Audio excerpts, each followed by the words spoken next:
बिस्मिल्लाहिर्रहमानिर्रहीम। अस्सलाम वालेकुम स्टूडेंट्स, क्या हाल हैं जी। अल्लाह से दुआ करता हूँ कि आप सब खैरियत से होंगे। स्टूडेंट्स, आज हम countdown book 7 exercise 7D start करने लगे हैं। तो इंशाल्लाह इसमें जितने भी हमारे क्वेश्चन हैं उनको सॉल्व करेंगे और हर क्वेश्चन के जितने भी पार्ट्स हैं वो सारे सॉल्व करेंगे।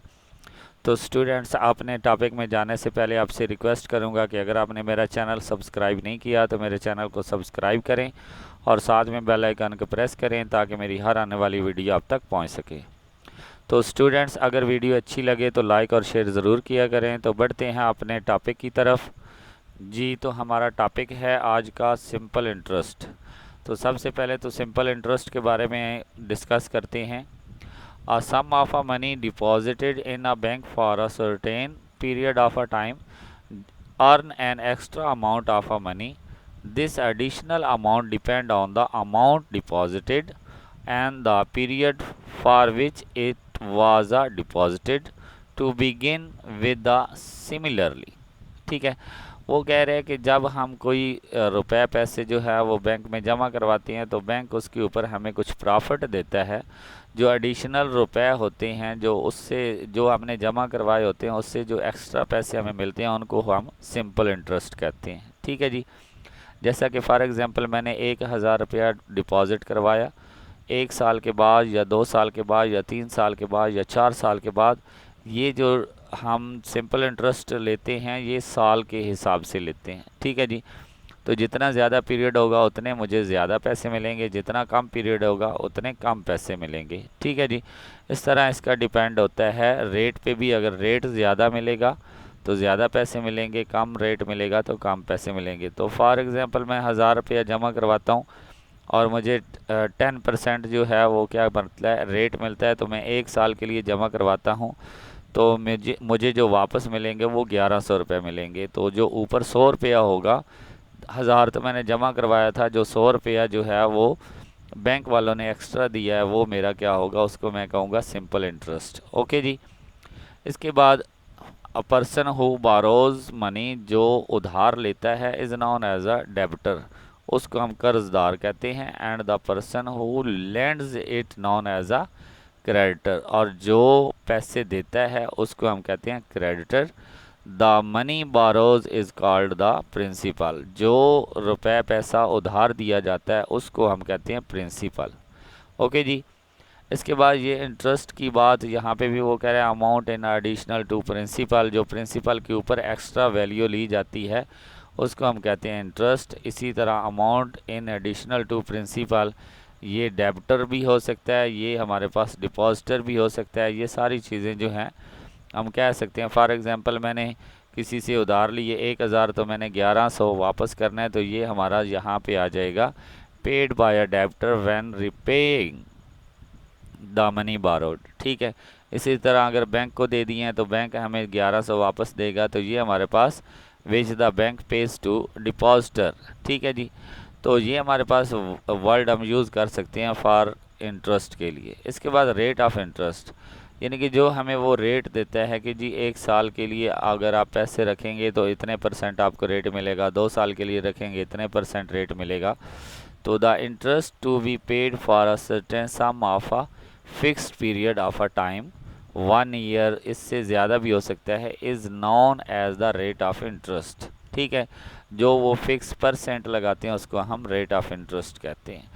Interest is a calculate as a percentage on the original amount invested और द लोन, या तो जो हमने पैसे इन्वेस्ट किए होते हैं उनके ऊपर जो हमें एक्स्ट्रा जो है रेट मिलता है परसेंटेज के हिसाब से, उसको हम कहते हैं इंटरेस्ट रेट। ओके जी। इसके बाद हमारे पास कुछ फार्मूले आते हैं। फॉर एग्जांपल ये हमारे पास टोटल अमाउंट निकालनी हो तो प्रिंसिपल में इंटरेस्ट रेट ऐड कर दिया जाए तो हमारे पास टोटल अमाउंट आ जाती है। ठीक है। इसके बाद ये एग्जांपल दी हुई हैं। फिर यहाँ पे एक फार्मूला आता है इंटरेस्ट अगर आपने फाइंड करना है तो principal multiply rate of interest per annum multiply time in years divided by 100। तो यहाँ पे P multiply R multiply T divided by 100। तो ये 100 जो है ये इस रेट का जो % है उसको ख़त्म किया गया है। P हमारे पास प्रिंसिपल है, R हमारे पास रेट है और T हमारे पास टाइम पीरियड है।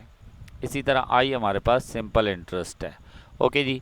तो यहाँ पे हमारे पास ए जो है ये अमाउंट को शो कर रहा है। अमाउंट अगर आपने फाइंड करनी है तो प्रिंसिपल में इंटरेस्ट रेट जो है वो ऐड कर दें।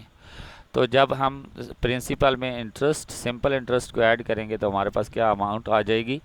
तो यहाँ से अगर आप इंटरेस्ट लेना चाहते हैं, फॉर एग्जांपल अमाउंट, और आपको प्रिंसिपल दिया जाता है, तो आप क्या करेंगे, उसमें से इंटरेस्ट निकालना चाहते हैं तो अमाउंट में से प्रिंसिपल को क्या कर दें, माइनस कर दें।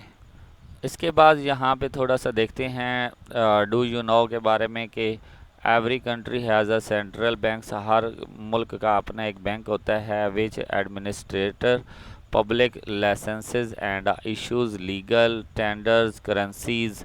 ये सारे काम जो है वो बैंक करता है। One of the first such a bank to be a institute was the bank of the England. सबसे पहले जो है ये एक बैंक जो है इंग्लैंड का बैंक था जिसने क्या किया, it was a founded in 1694। ये तब जो है वो बनाया गया 1964 में, सॉरी 1694 में, बाय 1268 शेयर होल्डर, जिसमें 1268 जो हैं वो शेयर होल्डर थे। To lend kings William three money to finance his wars against France. France के ख़िलाफ़ उसने जो जंग लड़ी थी उसके लिए उसको फिनांस के लिए कुछ पैसे चाहिए थे तो इन्होंने दिए। फिर क्या हुआ, इन रिटर्न इट रिसीव 8%। उसने जब कहा कि मैं वापस लूँगा तो 8% जो है एक्स्ट्रा पैसे लूँगा, तो इसको हमने कहा था सिंपल इंटरेस्ट। ओके जी, आगे हम बढ़ते हैं जी। हमारे पास है जी ये फार्मूले दिए गए हैं। ये जो हमें फार्मूले ऊपर दिए गए थे उन्हीं को हमने चेंज करके टाइम का फार्मूला निकाला, रेट का फार्मूला निकाला। इसके अलावा हमने बहुत से फार्मूले जो हैं वो निकालिए। इसके बाद हमारा टॉपिक आता है जी ज़कात। In Islamic socio economic system every Muslim has to pay zakat. हर मुसलमान जो है वो ज़कात पे करता है। टू पुअर, गरीब लोगों के, एंड नीडी, और ज़रूरतमंदों को, सोसाइटी जो कि मुसलमान सोसाइटी में या मुसलमान माशरे में होते हैं। कहाँ पे करते हैं, जो वो saving which may be in a form of a money, जो वो पूरा साल अपने पैसे जो हैं वो जमा रखते हैं, गोल्ड या फिर अपना सोना सिल्वर या फिर अपना जो है वो जो भी चांदी वगैरह, and even on the animals, यहाँ तक कि अगर उनके पास जानवर भी हों तो। ठीक है जी। तो amount of a zakat is calculated at the rate of 2 × 1/2% और 1/40। वो कह रहे हैं कि या तो 2.5% इस ये इक्वल किसके होता है, अगर हम 100 के एक चीज़ के 100 हिस्से बनाएं उसमें से 40 हिस्से जो हैं वो क्या होंगे, ज़कात होगी, और 60 हिस्से जो हैं वो उसको हम यूज़ कर सकते हैं। ठीक है जी। हम ये भी कह सकते हैं कि अगर एक चीज़ के 40 हिस्से बनाए जाएं, ठीक है, 40 हिस्सों में से एक हिस्सा जो होगा वो क्या होगा, हम ज़कात देंगे। ओके जी। इसके बाद आगे वो कहता है जी, यहाँ पे वो कह रहे हैं कि every Muslim whose owns wealth equal and to value. अगर 7.5 तोला उसके पास गोल्ड है तो फिर भी उस पर ज़कात फ़र्ज़ हो जाएगी। अगर 52.5 तोला सिल्वर है यानी कि चांदी है तो फिर भी उसे उसके ऊपर ज़कात फ़र्ज़ हो जाएगी। ओके जी। इसके बाद हमारे पास आ जाता है उशर। Ushr is a tax that is applied on a Muslim agriculture asset. उशर एक किस्म का अल्लाह पाक ने मुसलमानों पे टैक्स लगाया है जो कि उसकी खेती बाड़ी पे लगता है। ठीक है, यहाँ पे देखें कि ज़कात क्या है, ज़कात वेल्थ टैक्स है, लेकिन उशर क्या है, टैक्स ऑन एग्रीकल्चर एसेट्स। ठीक है जी। ज़कात जो है हमारे रुपए पैसा पे है, हमारे गोल्ड पे है, सिल्वर पे है, भैंस बकरियों पे है। ठीक है, लेकिन जो उशर है वो जो हम ज़मीन से फसलें वगैरह उगाते हैं उन पे है। अब उशर दो किस्म का होता है। If the land receive water from a natural waters, जब जो ज़मीन हमारी है जिसमें हमने फसलें जो हैं वो बीजी हुई हैं, अगर तो उनको पानी जो है वो मिलता है कुदरती तौर पे बारिश से या दरियाओं से या इस तरह और बहुत सी चीज़ों से, तो फिर हमने उशर अदा करना है। अगर हमारी फसल 100 रुपये की हमने बेची है तो उसमें से 10 रुपये हमने गरीबों को, मोहताजों को अल्लाह की राह पे जो है वो देने होते हैं। ठीक है, इसको हम कहते हैं नेचुरल उशर। ठीक है, लेकिन अगर if the land is irrigated by artificial means water is obtained from a tubewell, जब हम अपना खर्च करके क्या करते हैं जी, अपना रुपया पैसा खर्च करके फसलों को पानी देते हैं, तो फिर हमारा जो रेट है वो कम हो जाता है, वो 5% बन जाता है। यानी कि अगर हमारी फसल जो है वो 100 रुपये की बेची है तो सिर्फ 5 रुपये जो है हम उशर अदा करेंगे। ओके जी, तो ये हमारे पास है जी, ये याद रखना, इनके रेट जो हैं ज़कात का रेट और उशर्स के रेट, ये तीनों चीज़ें आपने याद रखनी है। ठीक है जी, तो अब हम बढ़ते हैं अपनी एक्सरसाइज की तरफ।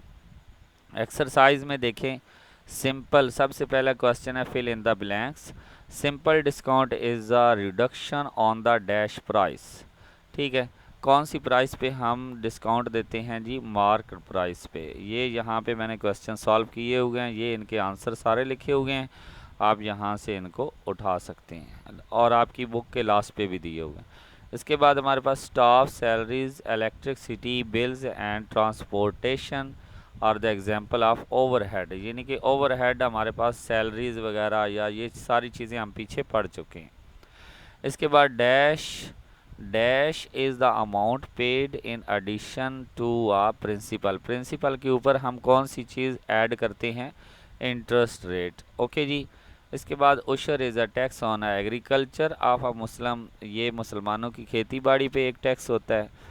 A discount offered on another discount is called a successive discount।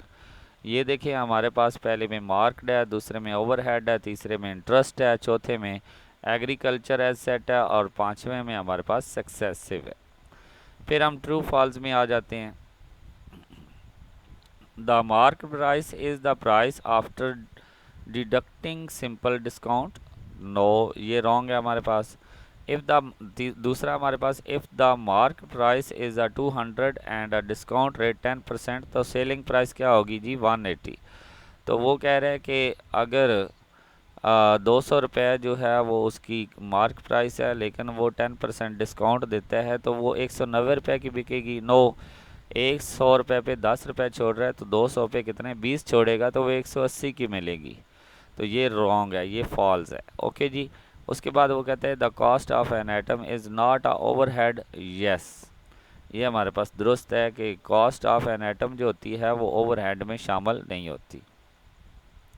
इसके बाद वो कहते हैं कि if a woman buy a rug for a 10,000 and sell it for a 9,000, तो उसे लॉस कितना हुआ परसेंट में, 10%।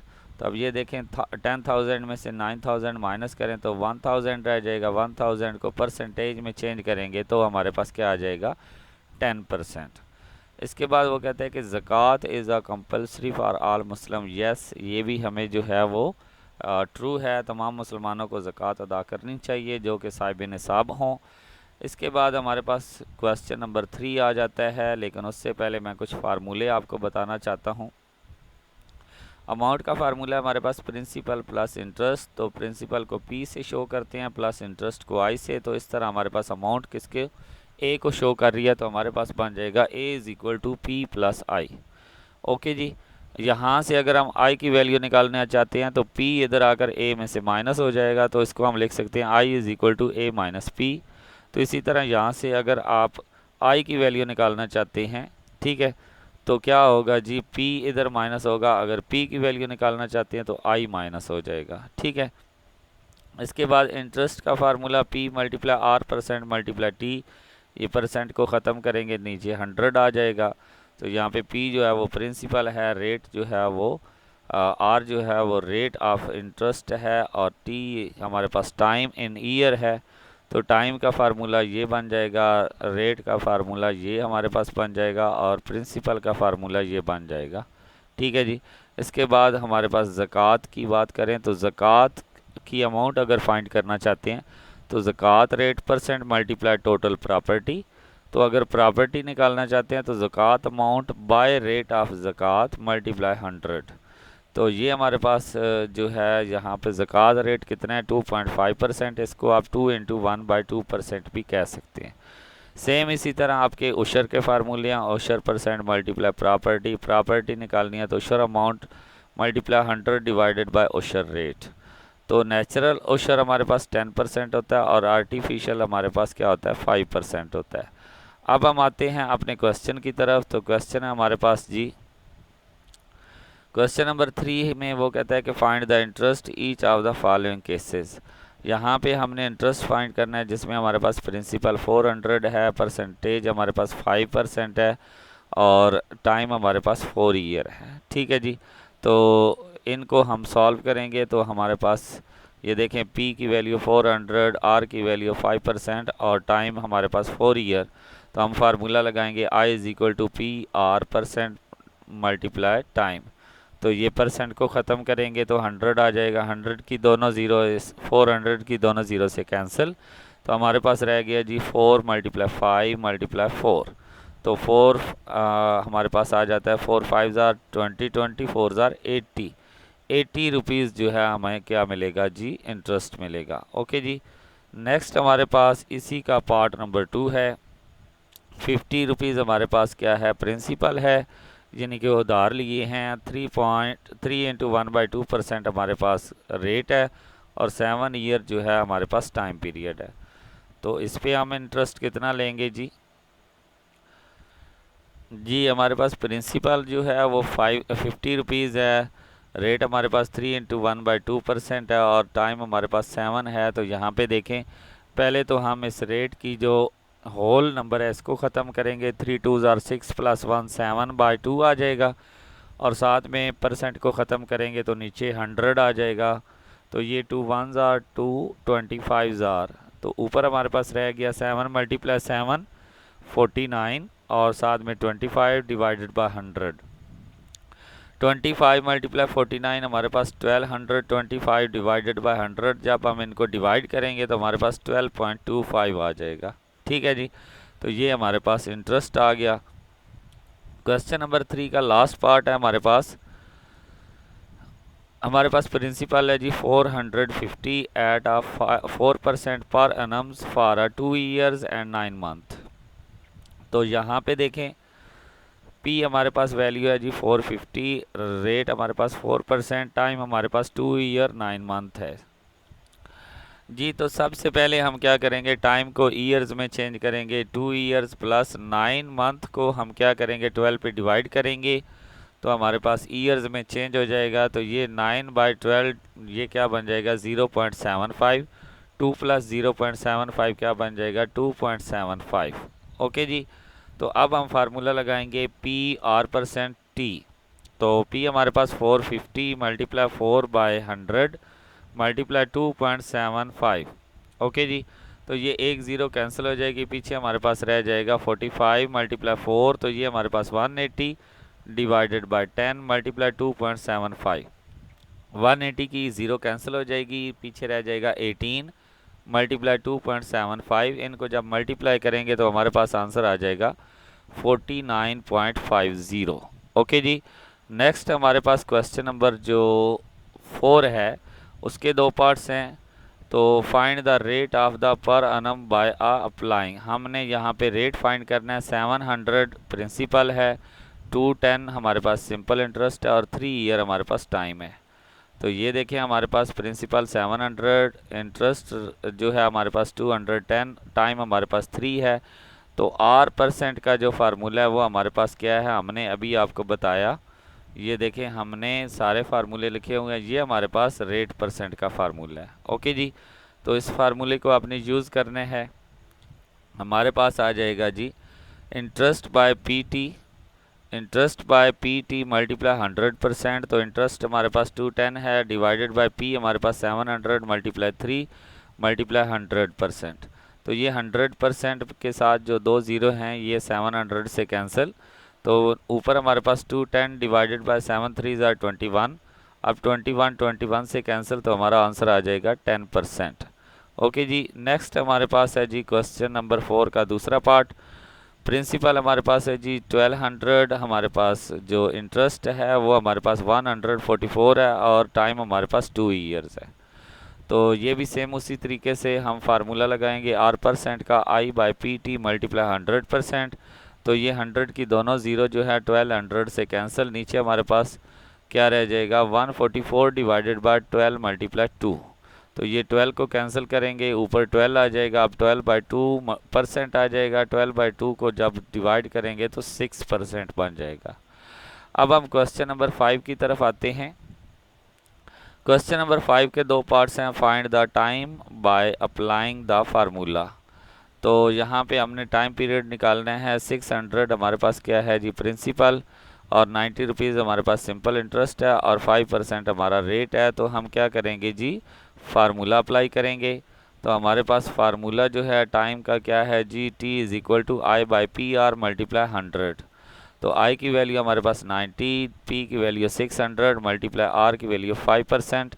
तो ये दोनों ज़ीरो जो 600 की हैं ये 100 से कैंसिल हो जाएंगी। पीछे हमारे पास रह जाएगा 90/6 × 5, तो ये 30 बन जाता है। ओके जी, 90/30 को कैंसिल आउट करेंगे तो हमारे पास 3 आंसर आ जाएगा। इसके बाद हमारे पास जो दूसरा पार्ट है वो हम करते हैं। 500 रुपीज़ हमारे पास प्रिंसिपल है, 450 हमारे पास क्या है जी, सिंपल इंटरेस्ट है, और 6% उसका क्या है जी, रेट है। तो इसको भी उसी तरीके से हमने सॉल्व करना है। ये हमारे पास P= 500 रुपीज़, I= 450, और रेट हमारे पास 6% है। फार्मूला लगाएंगे टाइम का, I/PR × 100। तो I की वैल्यू 450 मल्टीप्लाई P की वैल्यू क्या आएगी, डिवाइडेड बाय P की वैल्यू क्या आ जाएगी, 1500 × 6 × 100। तो 100 की दोनों ज़ीरो इससे कैंसिल। अब ऊपर रह जाएगा 450 डिवाइडेड बाय 15 6 = 90। 90 की एक ज़ीरो कैंसिल, ऊपर रह जाएगा 45 और नीचे 9। 9 1 जार 9 5 जार, तो हमारे पास 5 ईयर जो है वो आंसर आ जाएगा। ओके स्टूडेंट्स, इंशाल्लाह नेक्स्ट लेक्चर में हम क्वेश्चन नंबर 6 से स्टार्ट करेंगे। तो और साथ में कोशिश करेंगे कि MCQs भी हो जाएं। तो नेक्स्ट लेक्चर तक इजाज़त दें। अगर स्टूडेंट्स वीडियो अच्छी लगे, क्वेश्चन की समझ आ गई हो, कंसेप्ट क्लियर हो गए हों, तो ज़रूर वीडियो को लाइक और शेयर ज़रूर करें। ओके स्टूडेंट्स, इंशाल्लाह नेक्स्ट क्वेश्चन नंबर 6 से स्टार्ट करेंगे। तब तक के लिए इजाज़त दें। अल्लाह हाफिज़।